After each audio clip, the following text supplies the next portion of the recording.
Coming up to the line, and they will need to run another play here before the 2-minute warning. The Chargers going to signal for the first of their timeouts. That'll leave them with 2 remaining. We'll be back after this.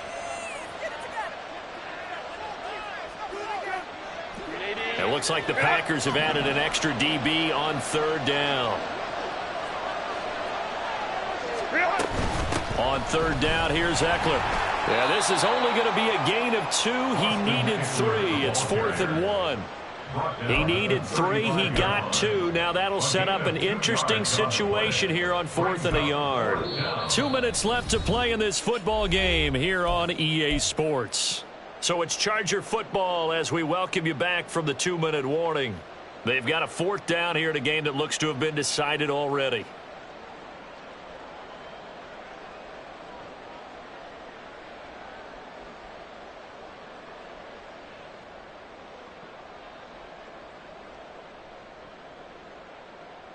And with things looking pretty good on the scoreboard, they're going to keep the offense out there and go for it here on 4th.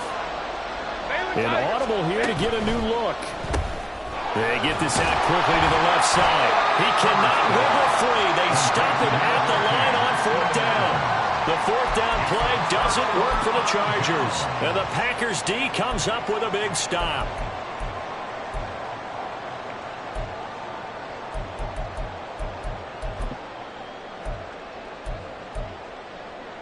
Here's 1st and 10.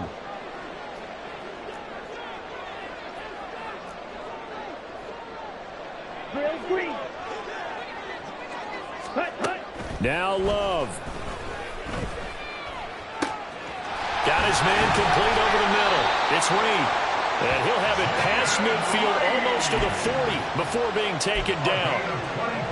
He's certainly been a huge factor in this one. He's got the 2 touchdowns to his credit. Now they look to him again. He picks up the 1st. Yeah, I can hear everyone saying, well, why don't you cover him, double him, triple him, do what you have to do. But sometimes they get locked into such a groove and such a connection, it doesn't matter how many guys are in his area. He certainly looks to be in that groove right now. Out of the backfield, this is Aaron Jones.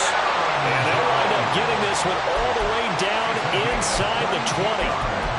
Yeah, big play there. When you have a running back that you can use like a wide receiver, when he has that kind of versatility, you do as they did there. Get him out of the backfield and give those defensive backs something else to worry about.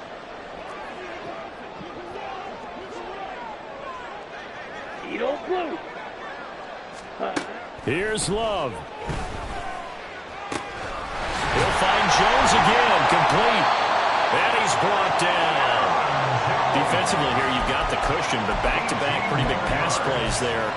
Bend but don't break, but are they bending too much? I think that they are. To me, it'd be like playing basketball, and you put up a token press.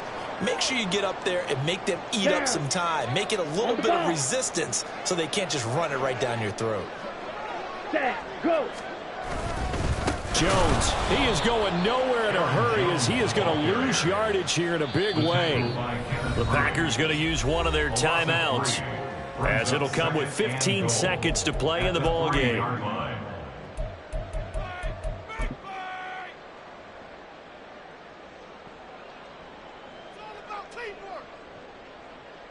Come on, 2nd down, goal to go.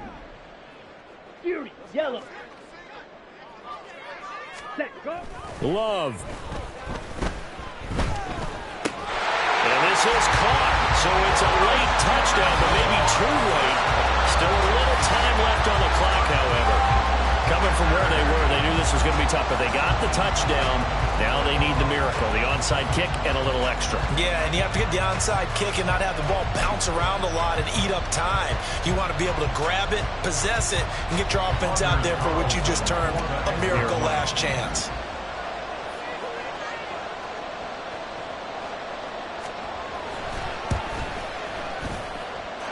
Carlson's extra point up and good. And now things get a bit more interesting here in this 4th quarter. So looking at this situation, you should have time for the onside kick and then at least one play.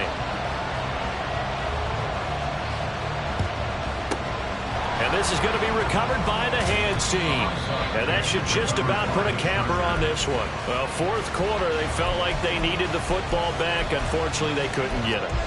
And I know we brought analytics into the game, and someone has said here that the data says that when a team's expecting an onside kick, 80% of the time, the team expecting it, they do actually recover the ball, which is what we saw here. I just wonder if that number is much more of a anecdotal type of a number. Kind of like when the coaches tell us, well, when you score on special teams, 93% of the time you win the game. I'm still waiting to see that number is empirical. Charles, normally when you see a group score this many points, it's a complete blowout. But instead, they needed every single one of those in this close, high-scoring affair. And, Brandon, I'm still on the edge of my seat after that one, because when you have that much scoring and it still comes down to a one-possession game at the end, that's not something we see very often. And in this case, these offenses, they brought it. The defenses, they're going to need some work going forward. So, for the Chargers, it's an important win in terms of staying in the postseason race as they move to 6-4. And they'll get another road date next week.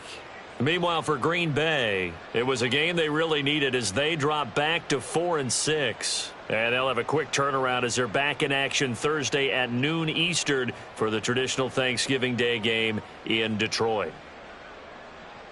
That'll do it for us. I'm Brandon Gaudin alongside Charles Davis. Thanks to our entire crew as well. We'll talk to you next time. So long, everybody.